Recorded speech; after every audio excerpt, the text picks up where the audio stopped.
After 8 long years, the long-awaited Five Nights at Freddy's movie has finally released onto both theaters and the streaming service Peacock. Although the film has been making a good amount of money back, it's also receiving bad reviews from critics and a few fans. And as a FNAF fan, I went to go see the movie on its worldwide release, and I'm going to explain about what I thought about the movie as both a FNAF fan and as a movie person. Now before I start to review the film, I'd like to mention that this video will begin without spoilers, and towards the near end, it will have spoilers, so I'll alert you of the spoilers. But anyways, onto the review.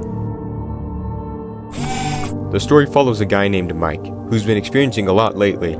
He takes a job at Freddy Fazbear's pizzeria to pay off the rent, but then he finds out that the night gig won't be easy as the animatronics of the abandoned pizzeria come to life. The story is set in stone for both general audiences and fans of the beloved game.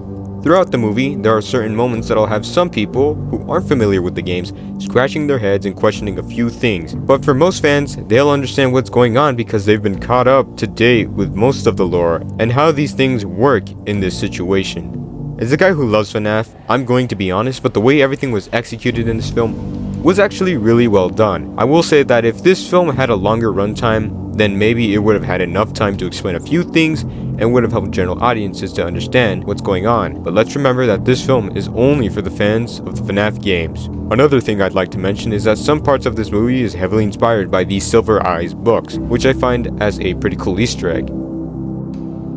Now to the part that many of you might find interesting is the horror in this movie. This movie does lack a lot of scary moments that probably would have saved them from critics bashing it with negative reviews, but this movie was only made for the fans. I will say that there were a few moments that actually got goosebumps running down my whole body that had me feel the tension in the air, and there are moments with the secret character that made me jump in fear at least 3 times. Although this film is claimed to be a horror film, this film feels more like a thriller film rather than horror. If you don't know what a thriller film is, it's basically a movie that focuses on the story first and then the scares later, which I don't mind, but I did enjoy the horror parts even if they were short.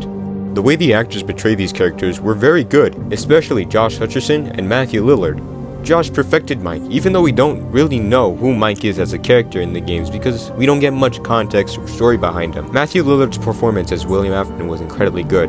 The moment he got on screen with that spring bodysuit, it just felt so eerie and uncomfortable, simply because of how he moves and how he talks as the character. It just felt a lot like Stu from Scream. Although his character lacked a lot of screen time, his performance was great. Elizabeth Lail's Vanessa was pretty good. I feel like at some times her dialogue was kinda weird and could have been fixed, but most of the time, she was a pretty cool character, an interesting character that Scott added into this movie. Piper Rubio's Abby was just so fun to see on screen, and her character in this film was also very interesting. I'll explain more about her through my spoiler part of this video. So let's get into the rating. For the story, I give it a 4 out of 5 stars. This movie's story is good, and many will clearly understand, though it might be a bit more difficult for general audiences to understand since this film does lack a bit of more screen time. For the horror, I'm giving it a 2 out of 5 stars. There weren't many scary parts in this film, which kinda made me a bit upset, but when there is, I was completely satisfied as a fan and as a reviewer. For the cinematography, I'm giving it a 5 out of 5 stars. Every shot from this film just looks really well done, and I hope to see deleted footage from this film surface onto the internet eventually. Overall, this film gets a 4.5 stars. This movie overall does a good job at portraying FNAF in a new way to newer and older fans of the game, and I do highly recommend watching this film in theaters and on Peacock. Now that we've talked about my non-spoiler review, let's get into the spoiler part.